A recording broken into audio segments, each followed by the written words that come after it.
ಪ್ರಪಂಚದ ಋಣ ಇನ್ನು ಅರ್ಥ ಈ ರೀತಿ ಎಂದು ತಿಳಿದುಕೋ. ಯಾರು ನೀನು? ತುಳಿಯೋರೆ ಅವರಿಷ್ಟೇ ಪರಿವಾರ ದೈಗಳಿಗೆ ಅಧಿನಾಯಕನಾಗಿ ಕರಡಿಗೆ ದೈವನಿರುವಂತಹ ಹಂತ ನೆರವಿದೆ. ಕೆಟ್ಟ ಹಂದಿಗೆ ಹಸಿವಾಗಿದೆ. ಈಗ ಬೇಕಾದ ಹಂದಿ ಮಾಂಸ ಬಿಸಿ ರಕ್ತ ನಿನ್ನ ಉದರವನ್ನ ಬರೆದು ಕರಡನ್ನು ಹರಿದು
ಏನು ಮಾಡೋದಕ್ಕೆ ಮುಂದಾದೆ ಅಲ್ಲದೆ ಹೋದ್ರೆ ಇದು ತನಗೆ ಕೆಟ್ಟ ಕಾರ್ಯವನ್ನ ಮಾಡೋದಕ್ಕೆ ಮುಂದಾಗುತ್ತಾ ಇದ್ದವ. ನಿನ್ನದಾದಂತಹ ಪಾಪದ ಕೊಡ ಎನ್ನುವಂಥದ್ದು ತುಂಬಿದೆ. ಮಾಡಿದ್ದು ತಪ್ಪೋಯಿತು ಎನ್ನುವ ಹಾಗೆ ನನ್ನ ಪದಮೂಲವನ್ನು ಕಟ್ಟಿಕೊಂಡಂತೆ ಹೋದಂತಾದ್ರೆ ಬದುಕ ಬಿಟ್ಟೇನು ಅದಿಲ್ಲ ಅಂತಾದ್ರೆ ಮುಂದೆ ಮುಂದೆ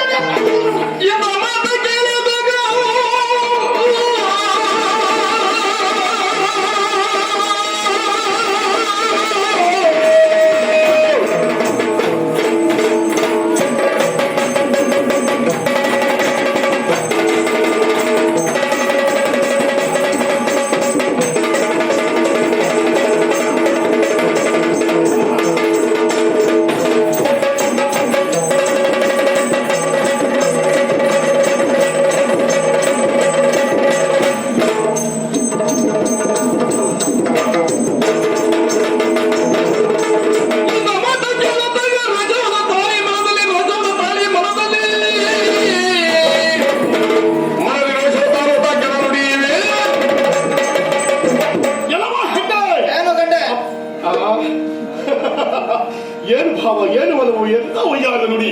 ಓ ಹೆಣ್ಣೆ, ಈ ಕ್ಷಣದಲ್ಲಿ ಇಲ್ಲಿಯ ಅಧಿಕಾರಿಯನ್ನು ಓಡಿಸಿದೆ, ದೈವದ ಬಡಿದು ಓಡಿಸಿದೆ ಎಂಬಲ್ಲಿಗೆ ನನ್ನ ಪರಾಕ್ರಮ ಪ್ರಭಾವ ಎನ್ನುವಂಥದ್ದು ನಿನಗೆ ತಿಳಿದಿರಬೇಕು. ಆದ್ರೆ ನಿನ್ನ ಕಂಡಾಗ ಯಾಕೋ ಏನು ಹೋರಾಡು ಮನಸ್ಸು ಬರುವುದಿಲ್ಲ. ಮುತ್ತಿನ ಕಿಡಿದಾಣಿಯಾಗಿ ಕರ್ಣದಲ್ಲಿ ಅನುಶಾಸನವನ್ನು ಬಿಡಿದು ಅಂಗಾಂಗ ಶೃಂಗಾರ ಭೂಷಿತನಾಗಿ ಮುಖದಲ್ಲಿ ಹೊರಡುವಂತಹ ಈ ದೈವಿಕರಿಂದ ಕಂಡಾಗ ಯಾಕೋ ಏನು ಮನಸ್ಸೆಲ್ಲ ತಣ್ಣಗಾಗಿ ಹೋಯಿತು. ಕಾರಣ ಇಷ್ಟೇ, ಇದುವರೆಗೆ ನನಗೆ ಮದುವೆ ಆಗಲಿಲ್ಲ ಎಂಬಲ್ಲಿ ನನಗೆ ಹೆಣ್ಣಿಗೆ ಸಿಗಲಿಲ್ಲ ಎಂಬ ಅರ್ಥ ಅಲ್ಲ. ನನಗೆ ಅನುರೂಪವಾದಂತಹ ಯೋಗ್ಯತಾವಂತೆ ನನ್ನ ಪದ ಸಿಗಲಿಲ್ಲ. ನಿನ್ನ ಪ್ರಭಾವವನ್ನು ಕಂಡಾಗ ಯಾಕೋ ಏನು ಮನಸ್ಸು ನಿನ್ನ ಬಗ್ಗೆ ಎದೋಡ್ತಾ ಇದೆ. ಈ ಭೂಮಿಯಲ್ಲಿ ನಡೆಯಾದವಳು ನೀನು, ಇಲ್ಲೇ ನೆಲೆಗೊಂಡು ನಿನ್ನ ಪ್ರಭಾವವನ್ನು ಲೋಕಮುಖಕ್ಕೆ ಪ್ರವರ್ತಿಸಬೇಕು ಅಂತ ಆದ್ರೆ ಒಂದು ಕೆಲಸ ಮಾಡಬೇಕು. ಸಾಮದಿಂದ ನನ್ನ ಕರವನ್ನು ಪಿಡಿದು ವಾಮ ಭಾಗವನ್ನು ಅಲಂಕರಿಸುವಂತಹ ಸಾಮ್ರಾಜ್ಞಿಯಾಗಿ ಬಂದು ಬಂದರೆ ಭೂಮಿಯಲ್ಲಿಂದಲೇ ಇದರ ಬಡಿದೇ ಓಡಿಸ್ತೇನೆ.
ಸರ್ವ ಮಂತ್ರಾತ್ಮಕೆಯಾಗಿ ಸರ್ವ ತಂತ್ರಾತ್ಮಕೆಯಾಗಿ ಭಕ್ತರನ್ನ ಪೊರೆಯಲು ಬಂದಿರುವವಳು ನಾನಿದ್ದೇನೆ. ಮಾನವಂತರ ಮಾನಹಾನಿ, ತಪೋನಿಧಿಗಳ ತಪೋಹಾನಿ, ಬೇಡದಿದ್ದಂತ ಕೆಟ್ಟ ಕಾರ್ಯ ಮಾಡೋದಕ್ಕೆ ಮುಂದಾದಂತಹ ಆಧಾಮ ನೀನು. ನಿನ್ನನ್ನು ನಾನು ಮದುವೆ ಆಗುವುದಾ? ಇದು ಒಂದವಳೇನು ಸಾಮಾನ್ಯ ಹೆಣ್ಣು ತಿಳ್ಕೊಳ್ಬೇಕಾಗುತ್ತಿಲ್ಲ. ಅಂತಿಂತವಳಲ್ಲ, ಶಕ್ತಿಯ ಅಧಿದೇವತೆ ಪ್ರಚಂಡ ಚೌಡೇಶ್ವರಿ.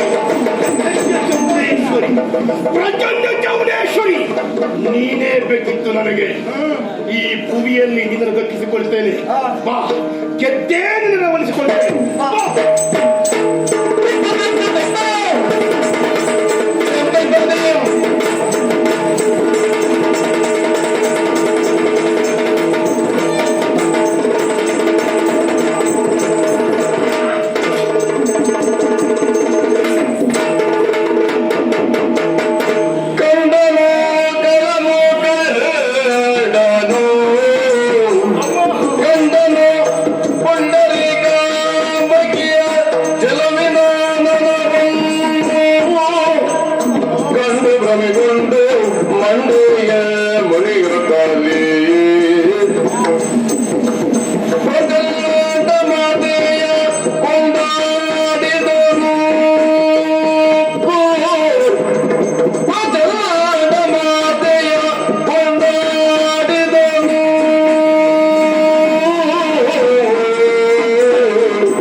ಸರ್ವಮಂಗಲ ಮಾಂಗಲ್ಯ ಶಿವೆ ಸರ್ವಾರ್ಥ ಸಾಧಿಕೆ ಶರಣ್ಯ ತ್ರಯಂಬಕೆ ದೇವಿ ನಾರಾಯಣಿ ನಮಸ್ತಿದೆ, ನಾರಾಯಣಿ ನಮಸ್ತಿದೆ. ಅಮ್ಮ, ನೀ ಮಾಯೆ ಒಳಗು ಅಥವಾ ನಿನ್ನ ಮಾಯೆ ಎನ್ನುವುದನ್ನು ಅರಿನಾಡು ಹೋಗುತ್ತಾನೆ. ಅಲ್ಲ, ನಿನ್ನ ಶಕ್ತಿ ಹರಿದಾರದಿಂದ ಬೈದಪಡಿಸಲಿಕ್ಕೆ ಮುಂದಾದೆ. ಕರಗಳಿಂದ ಬರೆದೆ ಮಾಯಿನ ಹಾಗೆ ಮುಂಚೆಗಾರಿಕೆಯನ್ನಾಡಿ ನಿನ್ನ ಅವಮಾನಿಸಲಿಕ್ಕೆ ಮುಂದಾದೆ. ಅಮ್ಮ, ನಿನ್ನ ವಿರೋಧಿ ಕ್ಷೇತ್ರದಲ್ಲಿ ಯುದ್ಧ ಮಾಡುವಂತಹ ಸಂದರ್ಭದಲ್ಲಿ ನಿನ್ನ ಈ ತ್ರಿಶೂಲ ಆಯುಧ ನನ್ನ ಕತ್ತಿನ ಸ್ಪರ್ಶಿಸಿದ ಮರುಕ್ಷಣದಲ್ಲಿ ನನ್ನಲ್ಲಿರುವಂತಹ ಅಂಧಕಾರೆಯಲ್ಲೂ ಒಲಿದು ಹೋಯ್ತಮ್ಮ. ಸುಜ್ಜಾದ ನೆತ್ತಿ ನಡೆಯದೆ ತಾಯೇ, ಇದರಲ್ಲಿ ನಾನು ಮಾಡಿರುವ ಕಾರ್ಯ ಎಲ್ಲವೂ ಲೌಕಿಕದ ಕಾರ್ಯ, ಅಧರ್ಮ ತಾಯೇ. ಅಮ್ಮ, ಇದು ಇನ್ನು ಮುಂದೆ ಈ ರೀತಿಯ ಬದುಕಲಾರೆ. ಧರ್ಮದ ಪದದಲ್ಲಿ ಬದುಕಬೇಕೆಂಬಂತ ಮಹಾರಾಜ ನನ್ನನ್ನು ಆವರಿಸಿದೆ. ಅಮ್ಮ, ತೋರಿಸಿದ್ದೇನೆ ನನ್ನ ತುಂಬ ಹೊರೆಯಾಗಿ ನೀನು ಯಾಕೆ ಬಂದಿದೆ, ನಾನ್ಯಾರು ನೀನ್ಯಾರು ಎನ್ನುವುದು ಹೇಳುವ ಜೊತೆಯಲ್ಲಿ ನನ್ನ ಬದುಕಿಯನ್ನು ಮುಖ್ಯದ ನೀಡುತ್ತಾಯೇ ನನ್ನ ಕ್ಷಮಿಸಮ್ಮ, ಕ್ಷಮಿಸ.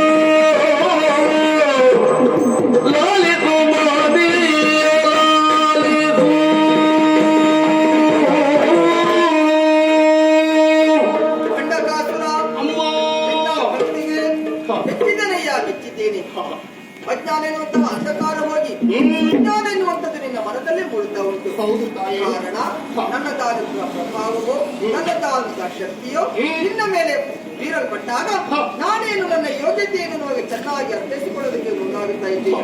ಅಯ್ಯ, ಕೇವಲ ಹೆಣ್ಣೆಂದು ತಿಳಿದುಕೊಳ್ಳಬೇಕಾದದಿಲ್ಲ. ಮೂರು ಮೂರ್ತಿಗಳಲ್ಲಿ ಒಬ್ಬಳಾದಂತಹ ಪರಮೇಶ್ವರನ ಮಡದಿ ಪಾರ್ವತಿ ದೇವಿ, ಶಕ್ತಿ ದೇವಿಯಾದಂತಹ ನಾನು ಚೌಡೇಶ್ವರಿಯಾಗಿ ನಾನು ದರಗಿಳಿದು ಬಂದವಳಯ್ಯ.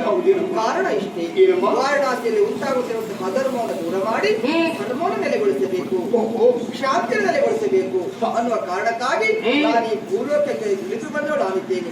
ಹಾಗಾದ್ರೆ ನೀನ್ಯಾರು ನಮಗೆ ತಿಳಿದುಕೊಳ್ಳುವಂತಹ ಆಗಿದ್ದೇನೆ. ಏನು ಲೋಕದ ಗಂಧರ್ವ ಲೋಕದ ಒಬ್ಬ ಯುವರಾಜನೇ ಹೌದು. ಸತಿಪತಿಗಳಾದಂತಹ ನಾವು ಧರ್ಮ ಹಾಗೂ ಅಧರ್ಮದ ಕುರಿತಾಗಿ ಮಾತನಾಡುತ್ತೇವೆ. ಅಧರ್ಮದ ಕುರಿತಾಗಿ ಹೆಚ್ಚಿಗೆ ಒಲವನ್ನು ತೋರಿಸಬೇಕು ಮುಂದಾದೆ. ಕ್ರೋಧಿಗಳಾದಂತಹ ನಾನು ನಿನ್ನ ಪಾಲಿಗೆ ಶಾಪವೊಂದನ್ನು ಕೊಟ್ಟೆ. ಭೂಲೋಕದಲ್ಲಿ ನೀನೊಬ್ಬ ರಕ್ಕಸನಾಗಿ ಹುಟ್ಟು ಎನ್ನುವ ಹಾಗೆ ಶಾಪ